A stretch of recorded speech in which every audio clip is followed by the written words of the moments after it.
అని చెప్పి 14 రాసిరు.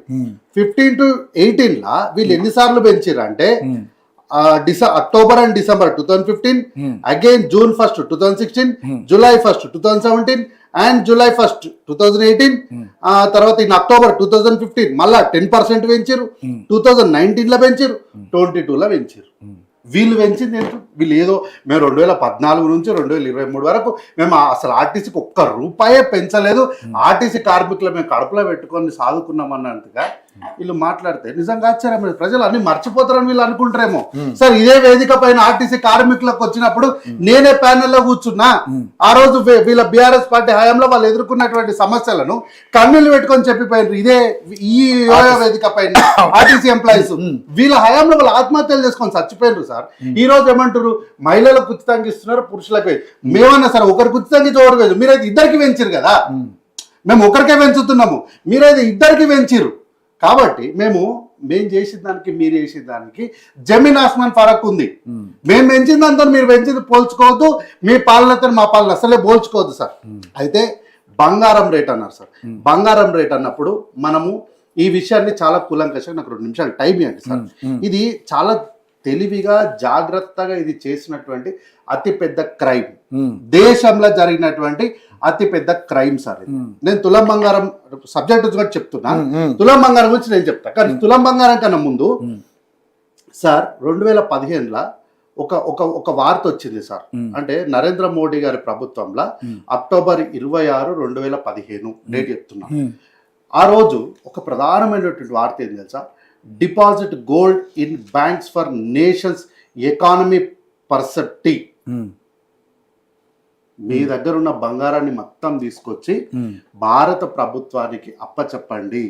బంగారం మీ ఇండ్లలో ఉండడం వల్ల ఏమీ జరగదు, ఏం గుడ్లు పెట్టదు, మీరు అది తీసుకొచ్చి భారతదేశానికి అప్పచెప్పండి, మనం ఈ దేశాన్ని నవభారతాన్ని మేము సృష్టిస్తామని నరేంద్ర మోడీ గారు చెప్పిర్రా లేదా?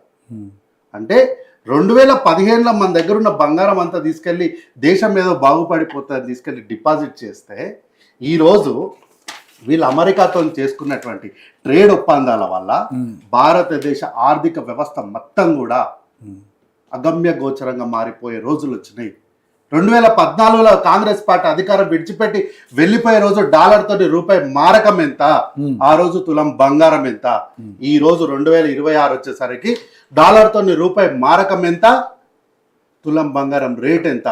ఆ రోజు పెళ్లిలకు పోతే మేము 10 తులాలు పెడతాం, 20 తులాలు పెడతాం అని చెప్పి గర్వంగా గౌరవంగా చెప్పుకునే రోజుల దగ్గర నుంచి బంగారం ఒక్కటి అడగకండి ఏమైనా చేస్తామనే స్థాయికి భారతదేశం మొత్తం దిగజారిపోయిందా, ఎగబాకిందో మనం అందరం అర్థం చేసుకోవాలి సార్.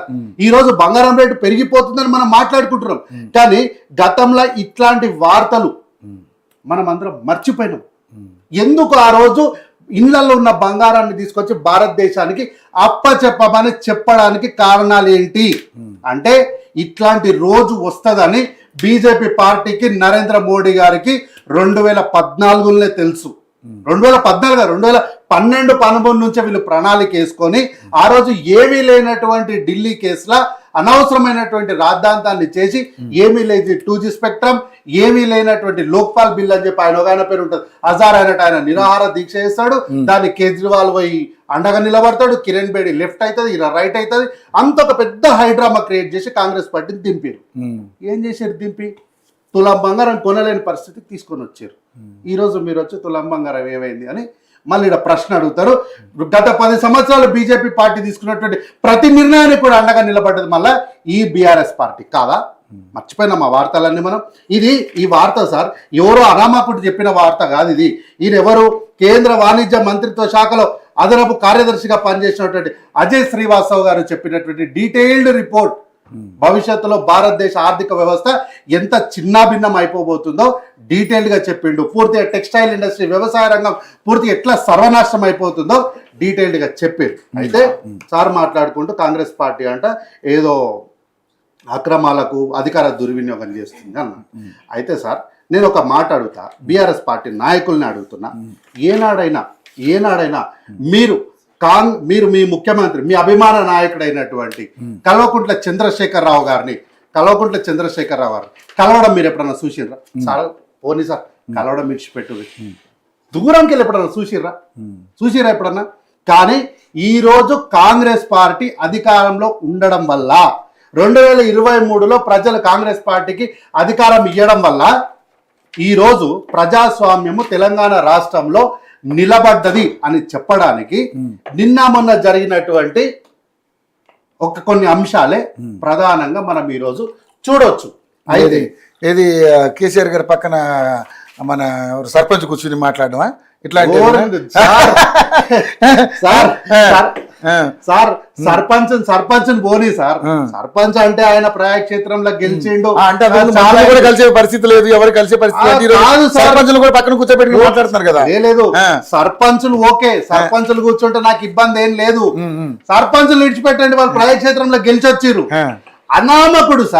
అనామకుడు వాడు గ్రౌండ్ లెవెల్ నియోజకవర్గంలో వాడిని ఎవరు అంటే సర్పంచ్ అని వార్డు మెంబర్లు కూడా వాడిని గుర్తుపట్టారు. అట్లాంటి మోకాళ్ళు పట్టుకొని ఫోటోలు దిగిండు కల్వకుంట్ల చంద్రశేఖరరావు గారు. ఆయన మోకాళ్ళ మీద చేతులు వేసి ఫోటోలు దిగి వాళ్ళతో ఒక్కొక్కరితో 5 నిమిషాలు 10 నిమిషాలు మాట్లాడారు.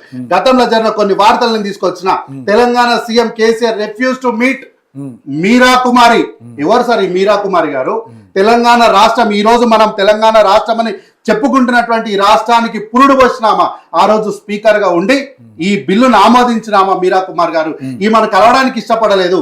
CM KCR refuses gives appointment to staff. Sir ఇంతకు ముందు మాట్లాడుకుంటూ ఆ ఎంప్లాయీస్ అందరు పోయి సీఎం గారి దగ్గర మంత్రి గారి దగ్గర కలిసినప్పుడే పోవా బాగా చేయించుకొచ్చినామని అంటారు. కాబట్టి ఎంప్లాయీస్ అందరు వీళ్ళ దగ్గర ఉన్నారు. సార్ 10 ఏళ్ళు ఆయన దగ్గర పనిచేసి అఫీషియల్ స్టాఫ్ కు టైం ఇవ్వలేదు. అట్లాంటి ముఖ్యమంత్రిగా పనిచేసిన ఆయన Kalvakuntla Chandrashekar Rao. KCR refused appointment for few minutes to professor Kodandaram. ఎవరు సార్ ఈ కోదండరాం? తెలంగాణ రాష్ట్రం మా పార్టీకి ఏం లేదు సార్. కోదండరాం జాయింట్ యాక్షన్ కమిటీకి చైర్మన్, తెలంగాణ రాష్ట్ర ఆవిర్భావానికి ఆయన చైర్మన్ సార్.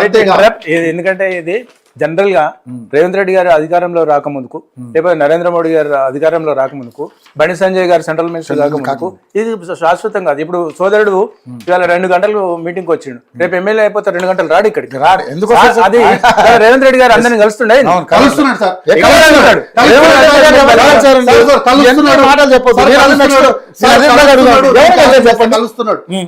సార్. మీరు కలిసి 2 వారాల క్రితం 2 వారాల ముందు, ఈ ఎన్నికలకు 2 వారాల ముందు కలిసి వచ్చిన. ఇంకా ప్రతిసారి ఫోటోలు పెట్టుకోవాలంటే కాని పని, అన్ని ఫోటోలతో ఫోటోలు దిగిన మీకు ఎక్కడ ఇన్ఛార్జ్ ఇచ్చారా ఏంటి? ఎవరు మీకు?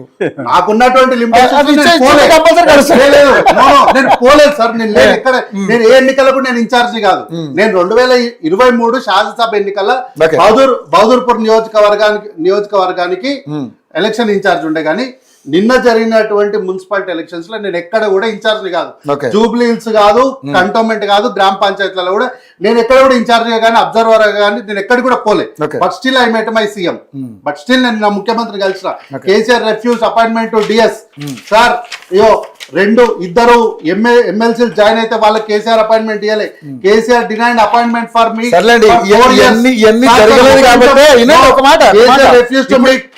ప్రజాస్వామ్యం కానీ